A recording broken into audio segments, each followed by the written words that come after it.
Bonjour. Je vous invite à vous abonner, suivre et aimer Équipodcast sur nos plateformes de diffusion Twitch, Patreon, YouTube et Twitter, où, en compagnie de mes co-animateurs, on discute d'un large éventail de sujets au niveau provincial, national et international sur des événements d'actualité, de politique, de divertissement, de sport ou tout autre sujet d'intérêt. Et nous allons tenter de le faire avec des faits vérifiés et vérifiables. Bien entendu, les opinions et commentaires exprimés par les invités ne représentent pas nécessairement mes opinions ou celles de l'équipe d'Équipodcast. Bonjour et bienvenue à Équipodcast, épisode du 18 août 2024. Aujourd'hui, les sujets que nous allons aborder avec mes coéquipiers sont les suivants. Sujet numéro 1, les objectifs du marxisme-communisme. Quel est le genre d'infiltration des idées communisme au sein de nos gouvernements qu'on peut percevoir? Sujet 2, la liberté d'expression. On s'est aperçu que dernièrement, les lois visent à faire taire le citoyen et le droit fondamental de s'exprimer librement. Sujet 3, les idéologies dans nos institutions québécoises et canadiennes, la liberté de penser. À qui profite l'agenda idéologique? C'est la question qu'on va se poser. Sujet 4, le fiasco financier québécois et canadien. Les citoyens s'appauvrissent. Comment expliquer ce fait? Sujet 5, le pipeline russe que nous allons aborder, Nord Stream, saboté en septembre 2021. Les résultats de l'enquête viennent de sortir cette semaine. Et ils ont dévoilé que l'Ukraine était coupable du sabotage. Sujet 6, réchauffement ou refroidissement climatique. On va en discuter. Sujet 7, aide à mourir. On va faire un comparatif des chiffres canadiens versus ceux de la Californie. Sujet 8, 2,7 milliards de données informatiques ont été piratées et dévoilées aux États-Unis. Est-ce qu'on peut se fier à ceux qui détiennent nos données? Alors, pour débuter, je vais y aller avec les objectifs du marxisme-communisme. Il y a 60 ans, un congressiste démocrate de la Floride a dévoilé les objectifs du marxisme-communisme qui a comme agenda tout dans l'État, rien en dehors de l'État, rien contre l'État. Et voici quelques-uns des 45 objectifs que j'ai retenus ici. Le premier, capturer un ou plusieurs partis politiques dans un État. Je vous invite à réfléchir à ce qui s'est passé dans les votes à l'Assemblée nationale du Parti libéral, du NPD et du Bloc québécois qui semblaient toujours voter dans le même sens contre des idées en faveur du payeur de taxes. Numéro 2, prendre le contrôle des écoles et des associations d'enseignants. Ils ont assoupli les programmes pour intégrer l'agenda woke. Pourquoi? À qui ça profite, ce genre de choses-là? Prendre le contrôle des journaux étudiants. Ici, numéro 6. Ah non, il y en a un intéressant. 5. Obtenir le contrôle de positions clés à la radio, à la télévision et dans les images. Pour ceux qui ne connaissent pas, c'est quoi l'opération Paperclip? Je vous invite à aller étudier la chose. Supprimer, numéro 6, toutes les lois régissant l'obscénité en les qualifiant de censure et de violation de la liberté d'expression. On peut observer des valeurs inversées. La pornographie est acceptée de bien des façons dans la société et sur plusieurs plateformes, mais lorsque c'était des questions de gestion pandémique, par exemple, ou sur les injections, il y avait une censure automatique. Donc, est-ce que ça respecte la liberté d'expression? Briser les normes culturelles de moralité. Présenter l'homosexualité, la dégénérescence comme normale, naturelle et saine. Je vous invite à penser à M. Trudeau qui s'affiche toujours dernièrement avec des drag queens et qui aurait la pertinence de lire des histoires à nos enfants, ou encore aux Olympiques de Paris dont l'ouverture des Jeux était pratiquement pour des 18 ans et plus. Infiltrer les églises et la religion, supprimer la prière. Vous savez, lorsqu'une société n'a plus la crainte de Dieu, si vous allez voir l'histoire de Staline ou l'instauration de régime communiste, vous allez vous apercevoir que ça amène par la suite une dégradation des droits et libertés. Je vais prendre le numéro 15 ici. Traiter tous les problèmes de comportement comme des problèmes de santé mentale ou de problèmes sociaux. Un des psychanalystes les plus connus mondialement, M. Jordan Peterson, doit subir une, euh, une rééducation. Pourtant, c'est le psychanalyste le plus connu dans le monde en ce moment. Et c'est assez exceptionnel qu'est-ce qu'on observe. Donc, je vais revenir. Est-ce qu'il y a quelqu'un qui aimerait parler ici dans mes invités du marxisme qui s'installe au sein de nos instances? Est-ce que quelqu'un lève la main? Oui, Yannick, vas-y, mon ami. Bon, ben, première chose que je tiens à souligner, c'est que c'est comme nouveau là, pour moi, là, tous ces 25 concepts de principes-là. Là. Euh, ils se sont organisés pour avoir une bonne force de frappe, on va dire. Là. C'est toute qu'une stratégie. Je les félicite, sincèrement. Vouloir prendre le contrôle de quelque chose, ce serait comme ça qu'il faudrait que je le fasse. Tout à fait. C'est vraiment bien pensé. Tous les institutions, tous les étages de la société sont infiltrés, même celles qui sont supposées défendre le travailleur, comme les syndicats à la base. Puis ça ne me surprend pas maintenant que les syndicats, on se doit de se demander c'est quoi vraiment leur rôle, comme toute institution qu'on a présentement là, pour nous servir. Ça fait presque mal de dire ce mot-là quand on pense à ces gens-là. Mais bref, parce que le service, ça se démontre. Hein. On est capable de savoir, je me permets de faire une mini parenthèse, là, quand quelqu'un est positif et qui est dévoué à sa communauté, que ce soit un responsable d'organisme à but non lucratif, un dirigeant, on le voit. On le voit dans les résultats. La communauté, sa santé augmente parce que l'énergie circule. Puis là, avec des choses comme ça que tu nous as présentées, Daniel, c'est impossible que l'énergie circule. C'est impossible que la personne fasse un élan d'amour pour son prochain puis développe un frigidaire pour les gens là, qui manquent de nourriture ou qui s'impliquent dans des jardins communautaires ou qui aient donné du temps de bénévolat à des personnes âgées qui sont seules dans des CHSLD, des affaires comme ça. Ça bloque cette énergie-là parce que tout est rendu comme une espèce de structure de contrôle, selon ce que tu nous as démontré. Oui. C'est très Est-ce sérieux, là. que, est-ce que je peux t'amener? Premièrement, ça a été écrit il y a 60 ans. Ben oui, c'est ça. Ça, c'est la première étape. Deuxièmement, est-ce qu'on s'aperçoit d'une dégradation des droits et libertés depuis quelques années?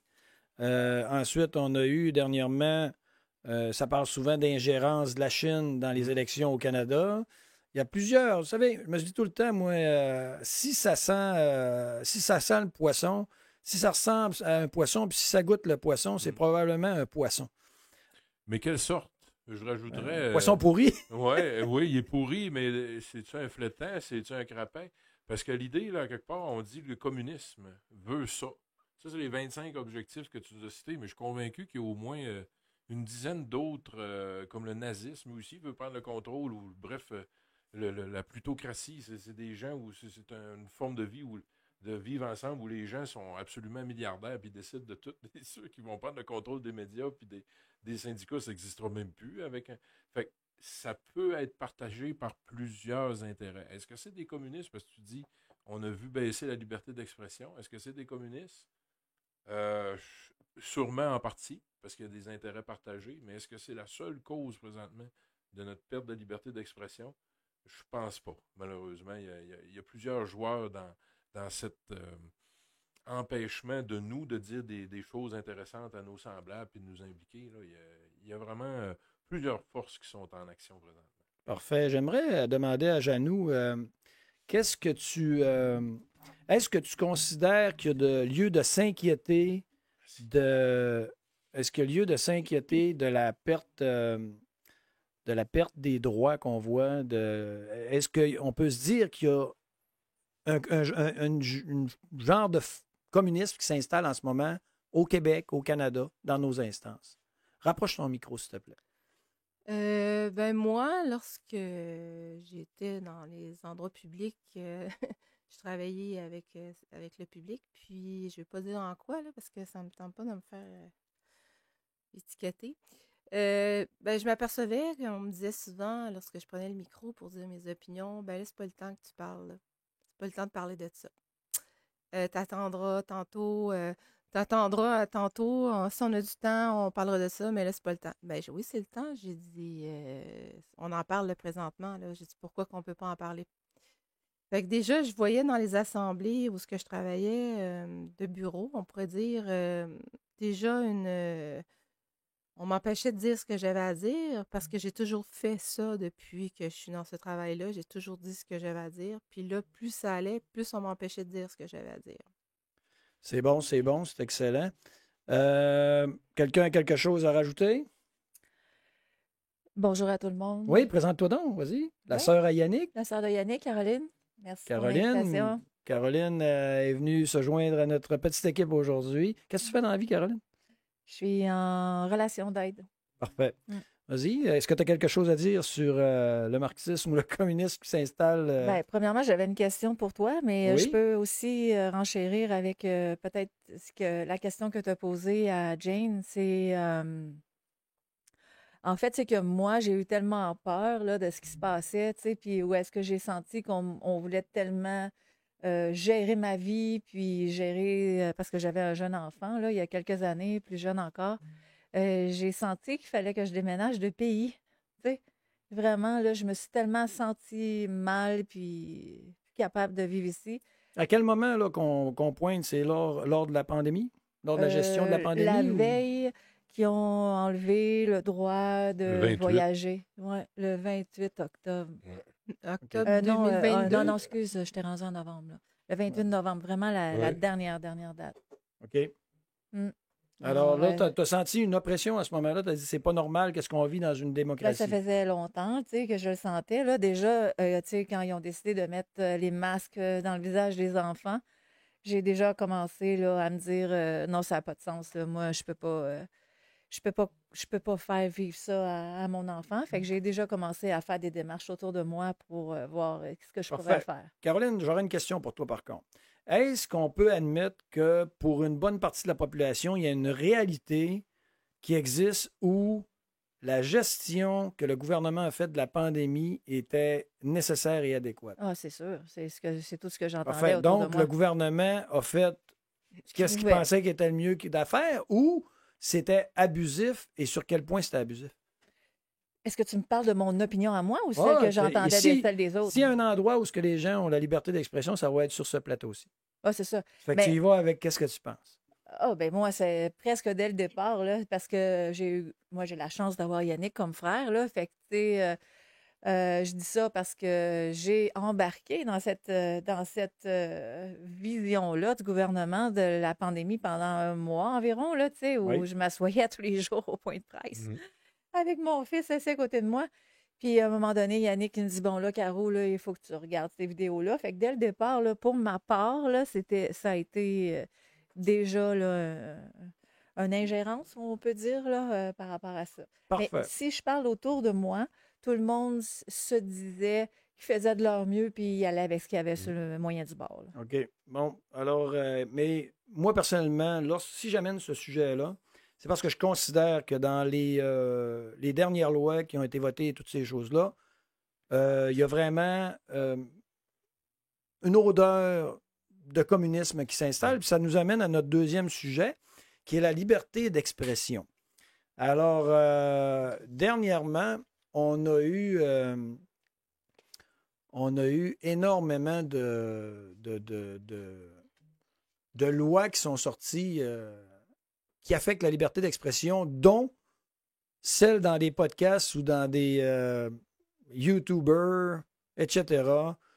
Facebook, c'est assez terrible la censure qu'on y voit. Puis je vais vous amener à voir un petit peu les lois qu'on a observées depuis un bout. Donc, quel est le droit canadien constitutionnel encadrant la liberté d'expression? Toute personne a droit à la liberté d'expression. Je vais ramener mon visage ici pour vous dire que la création d'Équipodcast est directement liée à la liberté d'expression, au débat respectueux. Et d'ici la fin de ce podcast-ci, vous allez comprendre quel est l'objectif et la mission des podcasts afin de remettre en place ce manque de débat flagrant qu'il y a au Québec. Donc, je reviens ici. Donc, ce droit comprend la liberté d'opinion, la liberté de recevoir ou de communiquer des informations ou des idées sans qu'il puisse y avoir ingérence d'autorité publique et sans considération de frontières. Maintenant, la loi 59, dernièrement, prévention de la lutte contre les discours haineux et discours incitant à la violence. Je vous invite à prendre des notes, mes compatriotes, parce que on va essayer de définir ensemble jusqu'où ça va. C'est quoi un discours haineux? Définition légale de discours haineux. Les discours de haine peuvent désigner des boucs émissaires, créer des stéréotypes, stigmatiser et utiliser un langage dégradant. Je considère qu'il y en a qui ont la peau extrêmement sensible dans la société en ce moment. Ces types de discours servent souvent de base à des théories complotistes. Vous savez, le mot complotiste ressort beaucoup de la bouche de ceux qui veulent toujours censurer dernièrement. À la désinformation, encore une fois, la désinformation, on va la voir aujourd'hui, la désinformation également, ainsi qu'au déni et à la déformation d'événements historiques tels que le génocide. Donc, ils ont glissé ces choses-là. Cependant, de manière générale, le discours de haine est toute forme d'expression par laquelle des locuteurs entendent diffamer, humilier ou inciter à la haine contre un groupe. J'aimerais ça qu'on fasse la différence, moi, entre la censure et la haine, tout simplement. On va en parler. Au niveau canadien, la loi C11 censure, tout comme le projet de loi C10, le projet de loi C11 donne au CRTC un pouvoir de réglementation sans précédent pour surveiller tout le contenu audiovisuel en ligne et ils sont comme les dieux de ce qui est diffusé. Ils peuvent ouvrir ou fermer la switch s'ils pensent que c'est inadéquat à leurs yeux ou si quelqu'un fait une plainte. Ce pouvoir s'étend jusqu'à pénaliser des créateurs comme nous de contenu et des plateformes à travers eux, les créateurs de contenu qui ne se conforment pas à leur bien-pensance. La loi C-63, la loi sur les préjudices en ligne, vous savez, c'est toujours sous le sceau de notre bien-être qui sortent des lois répressives. Donc, je tiens à mentionner, je suis contre les préjudices, je suis contre ces éléments-là. Sauf que les préjudices en ligne imposeraient aux exploitants de services réglementés l'obligation d'agir de manière responsable et l'obligation de mettre en œuvre des mesures adéquates pour atténuer le risque d'exposition à du contenu préjudiciable en ligne. Donc, ils veulent vraiment protéger les Canadiens qui ne sont pas capables de penser par eux-mêmes. On va aller en France maintenant, la loi numérique, parce que c'est un phénomène qui semble mondial et coordonné un petit peu partout.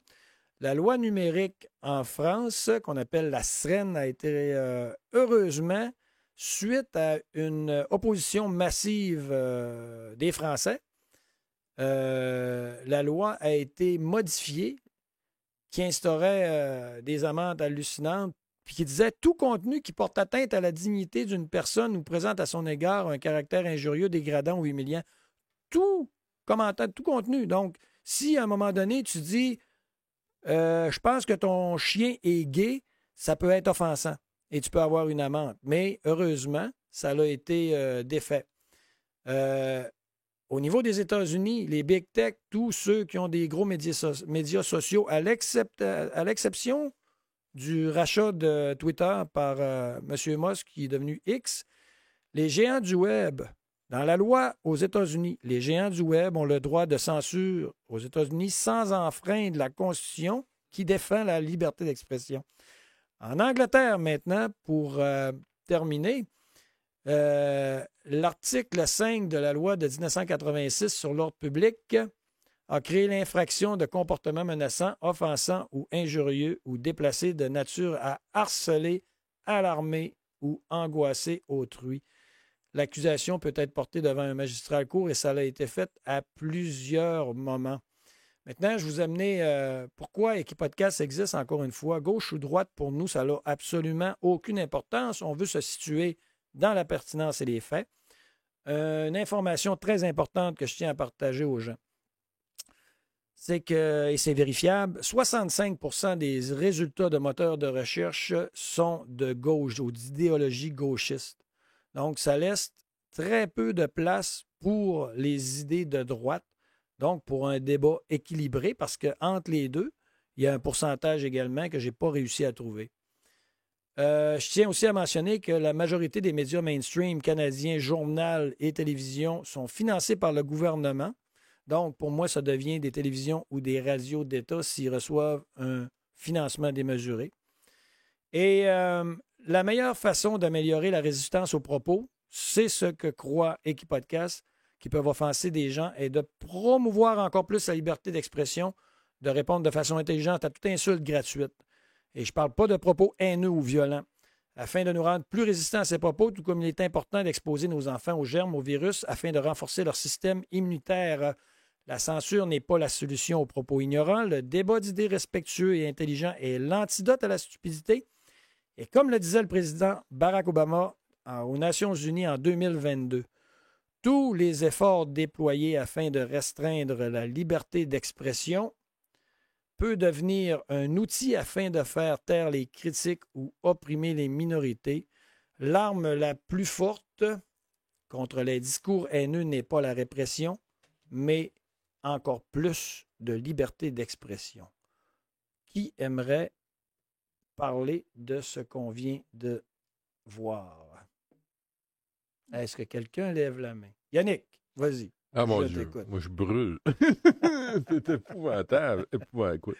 Il y a tellement de mots-clés dans ce que tu as dit, Daniel. Là, écoute, je vais commencer par juste une petite anecdote là, avec le CRTC, qui prend de plus en plus de pouvoir, de contrôle. Je vais essayer d'amener les gens à faire la différence entre la protection offerte par des institutions ou des organismes qui se disent être là pour défendre ce qu'on pourrait dire la bienséance ou les mœurs ou ce qui est véhiculé dans les médias d'aujourd'hui. Ça, c'est leur mission quand tu vas sur leur site Internet ou trucs du genre. Ils vont te dire, on est là pour faire que le contenu soit de qualité, soit pas offensant, qu'il soit dans la fenêtre d'Overton là, de ce que vous êtes capable là, de dealer avec. Okay? Ça, c'est leur travail. Fait que c'était des protecteurs. Ils se présentent comme des protecteurs. Mais dans la vraie vie, c'est pas des protecteurs. C'est des contrôleurs. Ces gens-là, moi, j'en ai conclu à cette situation-là, tout simplement. Un bonjour, j'écoutais un média là, sur les internets, donc c'était un enregistrement public qui était accessible à toute forme d'auditoire. Puis on avait l'humoriste Abdil Al-Khalidé. Là. Puis là, il faisait un sketch, puis il incitait les gens avec son sketch à consommer de la méthamphétamine. Bref, une drogue dure. Alors, il banalisait des trucs comme ça, puis c'était un auditoire grand public, là. Il n'y avait pas d'avertissement, pas rien. Bref, j'appelle le CRTC et je lui dis, regardez les gens, là, je lui dis, on a quelqu'un là, qui fait la promotion là, de l'utilisation de drogues extrêmement dommageables là, en les banalisant dans le subconscient des gens. Hey, on va-tu faire une ligne de NAFTA tant qu'à ça? Je ne sais pas. Il faut arrêter de dire que banaliser ça, l'utilisation des drogues, ça tue des gens. Fait que là, lui, il banalise ça, il utilise ça comme sa thématique. Le CRTC, ils m'ont dit, on ne s'occupe pas de ça. Nous autres, on ne s'occupe pas de ça. Il dit, si tu as quelque chose à dire, il faut t'appeler la GRC.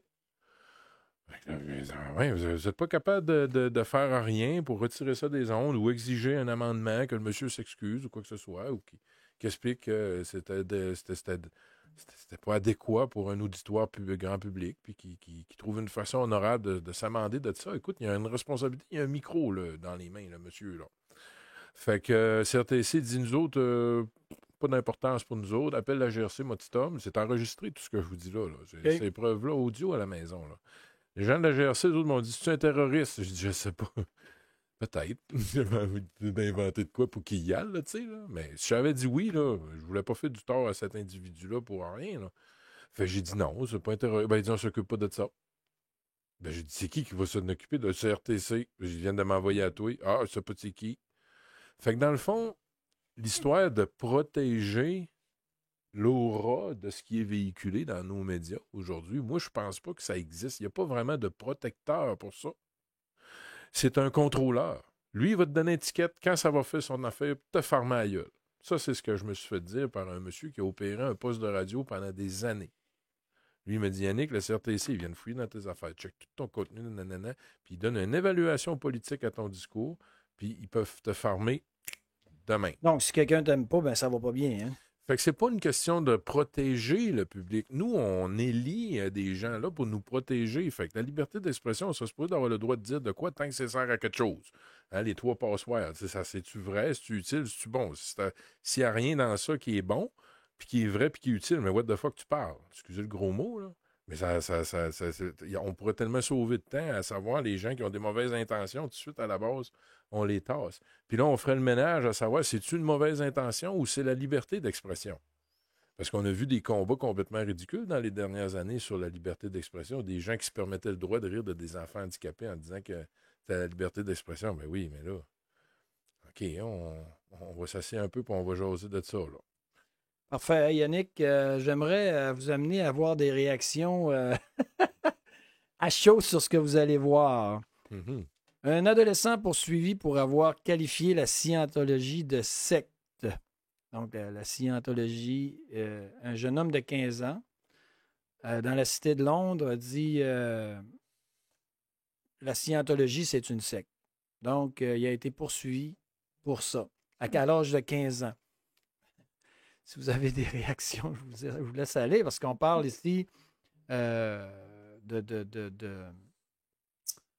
la liberté d'expression. Puis ça revient encore à l'article 5 de la loi qui, en Angleterre, qui dit que s'ils pensent que tu as eu un propos offensant, ils peuvent t'arrêter. Et maintenant, en voilà une très bonne pour vous également. Là, ici, je vous permets de faire... que pensez-vous?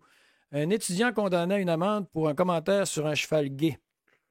Donc, il y a eu une amende de 140 $ parce qu'il a dit à un policier que son cheval était gay. C'était une blague, mais apparemment qu'elle n'était pas drôle pour le policier.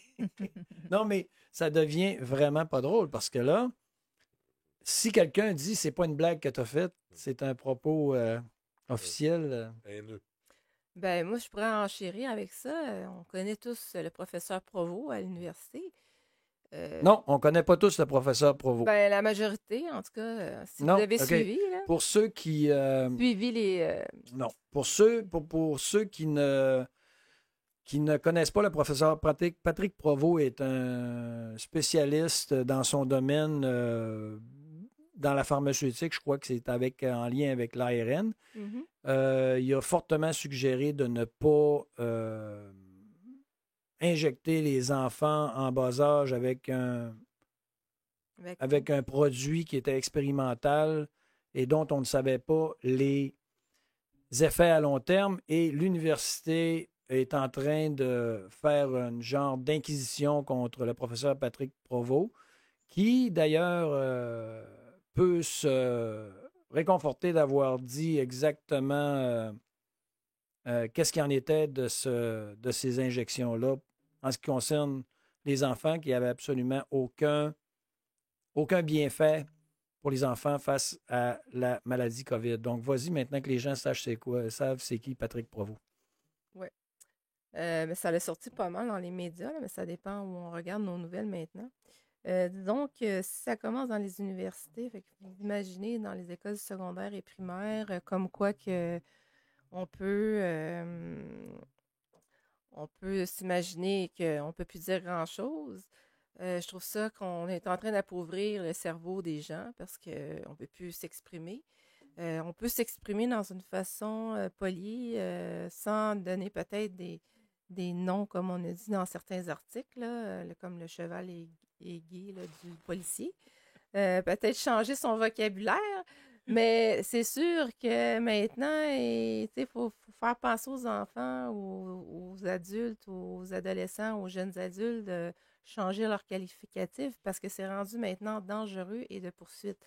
Je me demande où est-ce que le Québec s'en va, ou le Canada s'en va en entendant des choses comme ça, quand on a sûrement dit ça quand on était petit, puis on s'est jamais fait arrêter ou donner un ticket. Je trouve que c'est un excellent point que tu amènes là parce que c'est où qu'on met la limite. C'est ça. C'est où qu'on fixe la limite. Et il n'y en a pas parce que si une personne dit « tu ne me respectes pas parce que je m'identifie à un salami, je ne sais pas, je m'identifie à un soleil, je suis un soleil ambulant, puis tu dis non, tu n'es pas un soleil ambulant, tu es une personne un peu troublée », ben, elle peut dire que tu lui manques de respect. Ben moi, juste finir, en 2001, il y a eu les tours qui ont tombé, là, supposément. Alors, je me demande, depuis ce temps-là, notre liberté, le fichier le camp, tu sais, de tous et tous bords, tous côtés. Même dans les aéroports, il faut quasiment se déshabiller tout nu pour passer dans les machines parce que ça sonne, puis là, ils se demandent c'est quoi, là. Puis ils te posent un paquet de questions, puis là, en tout cas. Fait que, à un moment donné, on vient que, à cause qu'un événement arrive, ben, on change la vie de tout le monde, mais en exagérant tellement qu'on en perd à chaque fois des plumes de notre liberté. Tout à fait. C'est un excellent point. On va poursuivre. Puis le débat sur les tours, à un moment donné, on pourrait faire une émission parce que on connaît un monsieur, Edward Snowden, qui a payé un fort prix pour Ouais. ce qu'il a dévoilé sur ça. Mhm. Donc, un autre point ici, un autre exemple. Un café chrétien mis en garde contre des versets bibliques homophobes. Jamie Murray, un gars qui avait un restaurant, c'était son propre café, son petit resto, mettait des paroles de la Bible et des personnes ont considéré que c'était du matériel insultant parce que ça parlait d'actes indécents. Donc, la police est arrivée chez eux et ils ont dit t'arrêtes de mettre ça. Et en plus de ça, ce monsieur-là a reçu des menaces par la suite de groupes. Et c'est dans ce temps-là que ceux qui disent qu'ils défendent la liberté d'expression et tout ça, tout d'un coup deviennent violents, mais c'est la liberté d'expression à sens unique envers les gens qui ont dit des propos qu'ils n'aimaient pas.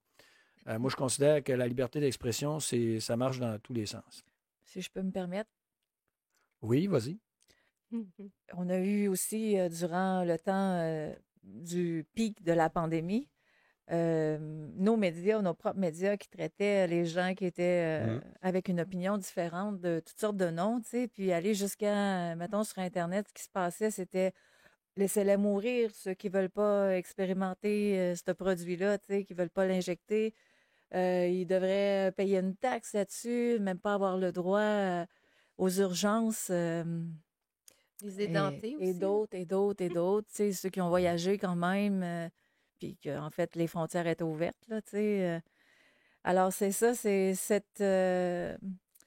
à deux vitesses, hein, tu sais. Il y a eux autres qui ont le droit d'avoir des propos haineux, de répandre la haine, mais de nous, de notre côté, qui sommes ciblés par ça, mais on n'a pas le droit de riposte.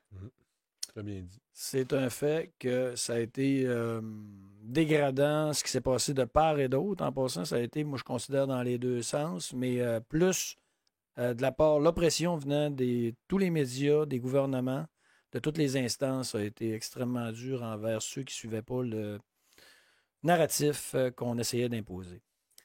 Un autre ici, et là, on devient un petit peu plus sérieux dans la gradation de ce qui peut arriver. En Allemagne, une femme condamnée pour avoir offensé des violeurs de migrants en bande est condamnée à une peine de prison plus longue que les violeurs. Ici, ça a été publié le 23 juin 2024 et j'aimerais faire un lien un peu avec ce qui se passe aussi en Angleterre, au UK, au United Kingdom, avec des migrants illégaux. Il y en a des légaux et il y en a des illégaux.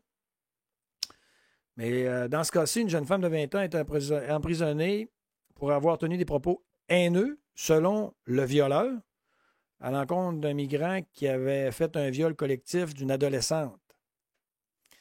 Et la fille qui a été agressée, elle avait 14 ans. Et ce qu'elle a fait, elle a été mettre sur les médias sociaux des propos disant que c'était un porc violeur, déshonorant, une fausse couche dégoûtante. Et elle disait au violeur, n'as-tu pas honte quand tu te regardes dans le miroir? Parce que le violeur avait été invité plus de violeurs pour poursuivre le viol collectif. Ils ont commencé à 4, ils ont monté à 11. Et pour les propos que cette femme-là a mis en ligne, elle a eu 20 mois de prison. Et le violeur, lui, il s'en est sorti indemne parce que je crois qu'il est disparu dans la nature. En plus. Alors, c'est... Moi, cette nouvelle-là, je la trouve extrêmement dure. On punit une personne... premièrement, un violeur immigrant illégal, pour moi, n'a plus de droits. Je ne sais pas ce que tu en penses, Yannick, là, mais moi, quelqu'un perd tous ses droits à minute, premièrement, qui est illégal. Il n'y a pas de droit en partant parce qu'il est illégal. Deuxièmement, lorsque tu commets quelque chose d'aussi ignoble, tu perds encore plus tes droits. Ça fait que si quelqu'un t'insulte, ben c'est peut-être parce que tu le mérites, surtout au niveau de la gravité de ce qu'on vient de parler.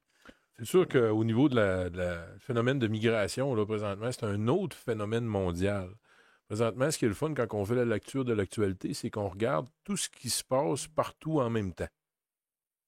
Le phénomène de la migration, c'est un phénomène mondial, un phénomène wokiste. Bon, bref. Moi, j'en reviens à dire un peu, là, pour refaire du pouce avec notre première intervention, là, le communisme. Oui. T'sais, on se demande, mais pourquoi ils font ça? Ça leur donne quoi de faire ça? T'sais, de laisser rentrer du monde, sachant qu'ils vont s'intégrer d'une manière tout à fait malhabile à ceux qui existent. Il va arriver un clash, il va arriver des choses. C'est vraiment très désorganisé, tout ça. Puis je suis pas sûr que ça va être si positif que ça, en bout de ligne, pour le Canada, pour le Québec, d'avoir une immigration aussi importante et désorganisée. Ça prend des communautés d'accueil pour ces gens-là, pour les intégrer à la culture existante, etc. Fait que moi, j'en reviens à dire à qui ça profite. Puis là, on avait au début tout pour le communisme, rien contre lui. Fait que si on regarde et on suit la trail des fruits, il y en a qui sont bons pour suivre la trail des argents. Moi, je suis les fruits. À qui ça profite? En termes de notoriété, en termes de gain de pouvoir, en termes de protection. Bon, ici, là, il dit tout pour le communisme, rien contre lui. Ça veut dire que la dame, elle s'est exprimée contre un des phénomènes que le communisme essaye de créer sur Terre, ou un de ses dérivés plus pervers encore. Donc, techniquement, la dame a dénoncé, elle a dit, regardez, il y a des immigrants, ils viennent ici, ils font du mal. Ça n'a pas de bon sens. C'est un cri à l'aide en même temps. Comment ça se fait qu'elle n'a pas été écoutée? Elle a été condamnée pour avoir dénoncé quelque chose qui se passait de grave. Fait que d'une certaine manière, moi, je trouve que c'est rien contre eux. C'est qui fait les lois? C'est eux.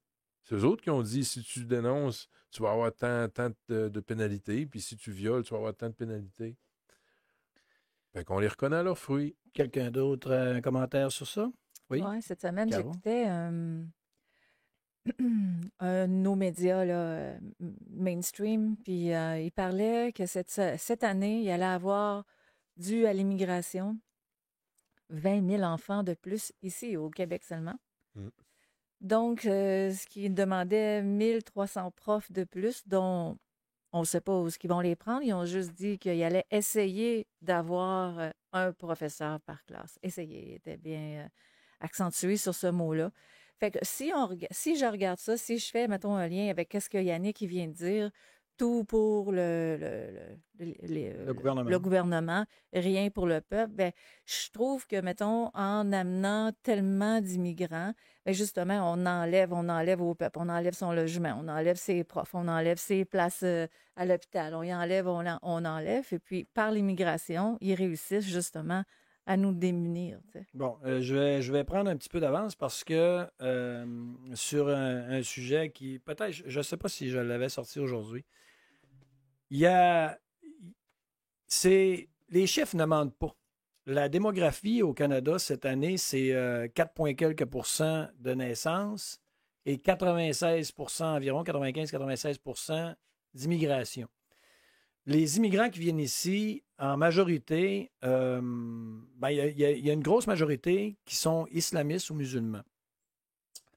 Les Canadiens et les Québécois, le taux de natalité, c'est bien en deçà de 2 de deux enfants, je veux dire, pas 2 2 enfants. On veut un taux de natalité au minimum de 2,1 pour assurer la pérennité d'une culture ou d'un pays. Là, dans ce cas-ci, nous, les Canadiens et Québécois, qui véhiculent nos valeurs, parce que les Canadiens sont reconnus à travers le monde pour être des gens pacifiques et égalitaires, avec un respect de droit égal entre l'homme et la femme. Donc, si vous prenez la ville de Toronto ou encore ailleurs, ils l'ont exprimé clairement que l'islamisme prendrait la place. Et eux, ils font beaucoup d'enfants, sont au-delà de 4. Donc, si vous prenez la première génération Le Québécois, lui, le couple québécois vont faire un enfant à 2, pendant que le couple d'immigrants va en faire 4. Mm. La deuxième génération, les 2 ne font pas d'enfants, pendant que les 4 autres en font. Ils sont rendus à 16, pendant que nous, on est rendus à 2. Et la troisième génération, notre culture n'est plus là et c'est la nouvelle culture qui a pris la place. Donc, démographiquement, C'est ce déjà qu'on le cas. discute là, C'est déjà le cas. J'ai resté longtemps dans une partie de Montréal où est-ce que finalement le Québécois était vraiment minoritaire déjà. exactement. Donc, c'est ça. Et je vous montrais pour poursuivre et essayer de finir avec qu'est-ce qu'on a ici. Vous voyez qu'il y a un gars qui a posté sur Facebook un commentaire raciste, a eu 15 semaines de prison. Un autre a vendu des collants anti-immigration. Il y a eu 24 mois de prison. Et un homme qui a violé une jeune fille de 12 ans a eu 180 heures, pas d'heures de prison ni rien. Et le dernier point que je voulais amener, c'est que la liberté d'expression, cette semaine, c'est une nouvelle de cette semaine, Twitter, X, ferme son bureau au Brésil en raison de conflits de censure entre Elon Musk et le juge de la Cour suprême, Alexandre de Moraes. Je vais mettre en gros ici, c'est pas la première fois que j'entends parler du juge de la Cour suprême de Brésil, dont le nom revient souvent au niveau de la corruption. Donc, c'est une question de censure, encore une fois, entre le Brésil et un média social qui s'amène. Est-ce que quelqu'un aurait un commentaire final à faire sur la liberté d'expression? Ben, moi, je trouve ça un peu spécial qu'une femme se fasse violer, puis qu'elle dise un commentaire comme quoi qu'elle n'a pas aimé ce qu'elle a vécu, puis que ce soit les autres qui ont fait les agresseurs qui s'en sauvent, puis qu'elle, elle mange toute la merde. Je trouve ça un peu particulier dans quelle société on s'en va. Donc, ça veut dire que c'est pas grave de violer une femme. C'est ça, ben écoute, c'est plus grave de faire un commentaire que de violer une femme. Ben, En c'est effet, ça. c'est l'idée qu'on a. Puis, qu'est-ce que ça amène? C'est que ça amène une société plus fragile, je crois. Une Mais, société confuse. mais aussi une perte au niveau du respect de la femme. Tout à fait, tout à fait. Donc, il y a une idéologie qui se met en place qui est désagréable. Ça nous amène, on parle d'idéologie. Donc, ça nous amène à notre troisième sujet, l'idéologie dans nos institutions québécoises et canadiennes. J'y vais avec, depuis 3-4 ans, nos institutions gouvernementales, corporations, employeurs, nos écoles surtout. J'ai 3 enfants, dont 2 au secondaire, poussent l'agenda et l'idéologie d'équité, diversité et inclusion en brandissant le spectre de la violence systémique. La violence systémique envers les communautés LGBTQ, XYZ++, je ne connais pas toutes les lettres et je m'en excuse. La définition de systémique implique que la forme de violence est organisée, structurée et répétitive. À ce point-ci, je me permets de demander à ceux qui nous écoutent puis à mes compatriotes aujourd'hui, est-ce qu'on remarque plusieurs nouvelles en ce moment au Canada de gens de la communauté LGBTQ++ qui souffrent de violence, ou est-ce que plutôt on voit des défilés en Colombie-Britannique, en Ontario et au Québec, Montréal, Toronto et Vancouver, il y a des défilés gays qui prennent place plus que jamais avec le mot fierté. Un jour, j'aimerais qu'on m'explique qu'est-ce qu'il y a de fier à être LGBTQ++, plus fier que être hétérosexuel ou autre. Moi, j'ai beaucoup de fierté d'avoir eu 3 enfants. J'aimerais en discuter avec la communauté LGBTQ. C'est quoi la fierté qu'ils ont? Les statistiques du Canada que je vais vous montrer ici dit que entre 2009 à 2019, ici, la violence est demeurée inchangée dans les territoires. Puis, dans l'ensemble, la grande majorité des victimes de violence a diminué. Ça a diminué depuis 10-20 ans. Là, la violence a diminué à travers le Canada. Mais on essaie de nous dire le contraire dans les médias. Alors, qui veut pousser le narratif Moi, j'aimerais ça. idéologique? Un instant, s'il te plaît, Janou. Tu vas Ouais. avoir ta chance. Ouais. J'aimerais, moi, comprendre si on a moins de violence, qui veut pousser le narratif et l'idéologie d'équité, diversité, inclusion en disant qu'il y a plus de violence alors qu'il n'y en a pas au niveau statistique? Quelle est l'intention derrière l'idéologie d'inclusion et diversité? Plutôt que de pousser la compétence, moi, sincèrement, si tu arrives chez moi, ici, à Équipodcast, et t'es vert ou t'es violette, je m'en contrebalance. Ce que je recherche, c'est une personne respectueuse et compétente. Et c'est vraiment ce que j'aimerais voir. En plus de ça, je tiens à dire que tous nos partis, tous nos gouvernements en ce moment poussent la même idéologie, sont tous à l'unisson pour dire que c'est extraordinaire. Et c'est ça. Alors, des commentaires, quelqu'un veut en Oui. parler? Moi, j'aimerais ça. Oui, vas-y, Janou. Ben, je pense que ces gens-là, LGBT+, là, 2+, et ils ont été très opprimés à l'époque parce que moi, j'avais un ami dont très jeune avait une tendance homosexuelle, tout ça, puis il y avait son copain avec lui. Puis à un moment donné, son copain est allé dans le centre-ville de Montréal, puis il s'est fait tabasser, ça l'a fait les manchettes. On parle de quelle année? Dans les années, peut-être 90, dans ces années-là. Parfait. Puis, il s'est fait tabasser par un bâton de baseball par un regroupement de personnes. Puis je pense que ces gens-là ont été très opprimés à l'époque. Puis c'est comme je sais pas trop où est-ce que ça s'en va, ce que le gouvernement veut nous faire comprendre avec ça. Ils prennent la place, beaucoup de place, selon moi. Juste à regarder les Jeux olympiques, je trouvais un peu le départ des Jeux olympiques, ça n'avait aucun sens, dans le sens que ça n'avait pas rapport à des Jeux olympiques, des Jeux de sport, là, je parle. Il n'y a aucune pertinence à C'est l'ouverture des Jeux olympiques C'est ça. d'intégrer autant les LGBTQ++. C'est ça, mais tu sais, c'est correct, on doit prendre leur place, j'ai rien contre, mais c'est le scénariste, celui qui a conçu ça. Je ne sais pas c'est quoi le message qu'il essaie de nous faire comprendre dans tout ça, parce qu'on peut comprendre bien des choses en décortiquant ça. Mais je ne vais pas trop rentrer dans ce débat-là non plus. Mais je pense qu'eux autres, ils ont vécu beaucoup de frustration. Puis en vivant beaucoup de frustration, ben là, ils prennent leur place. Puis je crois aussi qu'il y a comme une manigance machiavélique en arrière de je ne sais pas trop qui essaie de faire encore une zizanie. Hein. C'est encore un autre genre de guerre psychologique que je peux appeler. Puis genre pour qu'on se déteste les LGBTQ puis les hétéros. Bon, moi, il y a une partie où je ne suis pas en accord avec toi. Tu dis qu'ils prennent de la place. Moi, je pense qu'on fait par exprès pour leur donner Ben, la c'est place. ça que je veux dire. C'est ça que je veux dire. C'est que c'est pour ça que j'ai nommé mon machiavélique là-dedans, c'est qu'il essaie de mettre la zizanie divisée pour mieux régner. C'est dans ce sens-là que je veux dire ça. Quand qu'avant, il n'y en avait pas de problème. Moi, j'en avais des amis, j'en ai où On je en a travaille. tous et on n'a aucun problème. J'en ai pas de problème. Mais pourquoi, quand on écoute les médias puis qu'on écoute des événements, il y a des problèmes? Exact. Est-ce que quelqu'un d'autre a un commentaire à faire sur le sujet?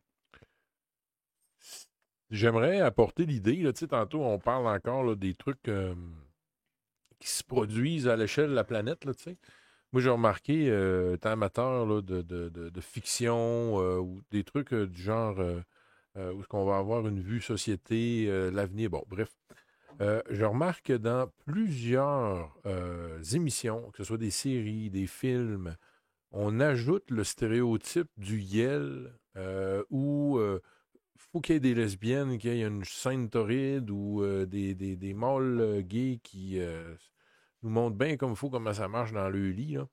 Puis, tu sais, l'idée de ça, c'est, premièrement, c'est un phénomène, moi, je regarde ça, ça arrive partout en même temps dans l'ensemble des productions qu'on regarde, que ce soit les Netflix de ce monde ou etc. Ils vont rajouter ça systématiquement pour y donner une importance. Ça c'est nouveau. OK? Ben, moi, à la limite, mettez-en des homosexuels dans les films, ça reflète une certaine partie de la réalité. Mais là, c'est comme. C'est partout en même temps. Tu sais, ça aurait pu être une fois de temps en temps. Tu sais, on traite du sujet comme. C'est une légèreté, dans le fond. Un homosexuel qui s'accepte puis est intégré dans sa communauté. C'est quoi le problème? Il n'y a pas personne qui va insulter ou... Donc, qui va- c'est quoi ton point? C'est pourquoi ils poussent cet agenda-là? Ils poussent cet agenda-là. Eux autres, dans le fond, au niveau là, de la destruction du genre, présentement, qu'est-ce qu'on assiste? C'est les gens qui sont, surtout les jeunes, ils ont plein d'expériences qu'on n'a pas, eux, à notre âge. Tu sais, comme jouer dans la boîte avec des... Bon. Bref, puis ils sont très, très accrochés aux écrans, puis à ce qu'ils voient, puis ils se font une perception de la réalité, comme dans la caverne de Platon, qui n'est pas du tout ça. Puis dans la réalité qu'on essaie de projeter à ces enfants-là, dans les phénomènes wokistes qu'on voit là, présentement dans les écrans, c'est vraiment, posez-vous la question, êtes-vous normal d'être hétérosexuel? Puis là, ils viennent de tout briser l'évolution naturelle. Parce que dans la vraie vie, si c'était pas les hétérosexuels qui étaient en majorité, dans n'importe quelle espèce, il n'y en aurait pas de perpétuation. On parle tantôt de démographie. Donc, à quelque part, c'est Bon, une normalité qu'il y ait un pourcentage inférieur d'homosexuels aux hétéros. C'est juste l'intégration qui est... je t'invite à regarder l'écran ici. Là. Puis là, ici, c'est pas une blague en passant, c'est vérifiable. L'agenda et l'idéologie des gens visant à apporter confusion chez nos enfants, de ce que je comprends de ce que Yannick essaie de dire. Encore une fois, je répète, expliquez-moi le mot fierté dans fierté gay. Mais voici les jours que nous, les hétérosexuels, nous avons dans l'année. Nous avons la fête des pères, une journée, la fête des mères, la journée de la femme, le 8 mars. La vraie femme qui est née avec un vagin. Alors, ici, je vais vous montrer tous les jours qu'il y a, puis on vient d'en manquer un cette semaine, la fête de l'oncle gay, de 14 août, fête officielle. Et donc, on a ici toutes ces fêtes-là qui sont pour les LGBTQ. Donc, on se ramasse avec 145 jours sur 365 consacrés aux LGBTQ qui représentent environ 40 de l'année. Pourquoi? Comment est-ce que ça fait du sens? Et pendant ce temps-là, nous avons retiré Dieu, les valeurs de message de Jésus des écoles. Et en passant, je ne suis pas un fanatique religieux ou quoi que ce soit, mais si quelqu'un vient me dire que le message de Jésus n'est pas bon, aimez-vous les uns les autres, les hommes et la femme égales, ne tue pas, ne commet pas l'adultère, je crois que ce sont des très belles valeurs, le message de Jésus. Et mes enfants ne sont pas baptisés et je ne vais pas à l'église, et je vous dis ça. Donc, je préfère de beaucoup ce message-là à tout autre message de confusion. Nous avons retiré la prière ou toute forme de gratitude des écoles. Je tiens à vous dire que la personne qui a fait passer la loi sur la laïcité au Québec, c'est M. Legault, qui a retiré le crucifix, qui aurait pu avoir un côté historique par rapport à notre nation qui s'est bâtie. Il y a du négatif dans l'approche de l'Église catholique au Québec, au Canada, mais il y a aussi beaucoup, beaucoup de positifs et c'est historiquement quelque chose de très fort. Nous avons arrêté de dire le serment d'allégeance envers notre patrie, envers le Canada, chanter le Haut-Canada. On enlève cette fierté-là. Est-ce que c'est offensant? Quelle est la meilleure pour une société saine? Est-ce que c'est promouvoir la communauté LGBTQ ou c'est promouvoir la famille, les enfants? Moi, dans ma vie, je tiens à vous dire que j'ai eu une position, j'avais un appartement à Boston, un appartement à New York pendant une période de ma vie, mais j'ai fait des beaux projets. Mais si vous me demandez aujourd'hui, c'est quoi mon plus grand succès? Sans hésiter, ce sont mes 3 enfants. Alors, je tiens à mentionner aussi que les hommes gays ne peuvent pas procréer et qu'un couple de lesbiennes ne peut pas procréer non plus. Est-ce que quelqu'un a quelque chose à rajouter là-dessus, Caro? Oui,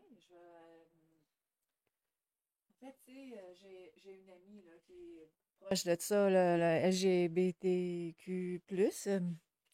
Puis moi, je trouve que ça m'étouffe. Hein? C'est comme si on me rentrait ça dans le fond de la gorge, là, tout ce qui est en train de se passer. Puis j'essayais d'y expliquer ça. C'était comme ça que je me sentais. Tu sais. Puis elle me disait, oui, mais tu sais, ils ont tous été réprimés. Puis là, aujourd'hui, ben, avec cette façon-là de faire, on en sauve là, des enfants, tu sais. Parce que là, maintenant, ils ont le droit de parler, puis ils sont pas mal vus, puis tout ça. Un peu d'accord avec ça, bien sûr. Mais quand je t'entends parler de la famille, moi, je pense que, tu sais, chaque parent qui entend son enfant dire ah là, ben, chaque parent, en tout cas, Les parents. beaucoup de parents, j'entends mon enfant dire moi, je suis pas sûre là, de mon orientation sexuelle, puis tu as vu grandir ton gars, puis là, qui est rendu qui dit je suis peut-être une fille ou le contraire. ben ça crée la zizanie dans la famille, tu sais. Ça crée un peu, là, en tout cas, moi, personnellement, je pense qu'on en créerait une pour un certain temps, là, tu sais, où est-ce que j'aurais de la misère à accepter que mon gars se cherche à ce point-là dans J'aimerais te son poser une identité. question. Permets-moi de te poser une question à ce point-ci parce Ouais.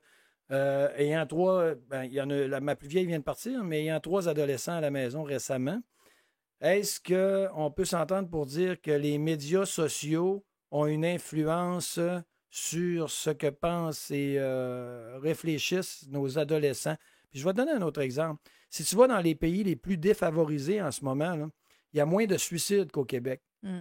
Donc, l'idée de suicide ne fait pas partie de leur culture, puis ils ne la voient pas. Ici, si on en parle, oh, vous avez le suicide, ça se peut. Et donc, est-ce que l'idéologie transposée dans les médias sociaux avec nos enfants peut avoir une influence là-dessus, justement, à dire, hey, je sais plus. Imagines-tu, Caro, si à la base, tu dis, là, la personne est tellement confuse qu'elle ne sait plus si elle est un homme ou une femme malgré le fait qu'elle a un pénis ou un vagin. Mm. J'ai des amis gays, j'ai beaucoup de respect pour ce qu'ils font, ils sont super sympathiques, ils sont accueillants, ils ont toutes les qualités du monde. Mais ce sont des gays qui disent on est des hommes, on aime les hommes. Et c'est bien correct de même. Mais quelqu'un qui dit je suis une femme, mais qui a toute la génétique et le génital d'un homme, c'est de la maladie mentale en ce qui me concerne. Qu'est-ce que tu en penses? Je suis bien d'accord avec toi. Ben, j'aurais souhaité, est-ce qu'il y a quelqu'un qui est en désaccord avec ce que je viens de dire? Ben, moi, je trouve que j'ai des amis dans les LGBTQ, puis j'ai des amis qui ont des enfants qui se sont transformés, ils ont changé de sexe, puis où ils ont découvert qu'ils étaient homosexuels.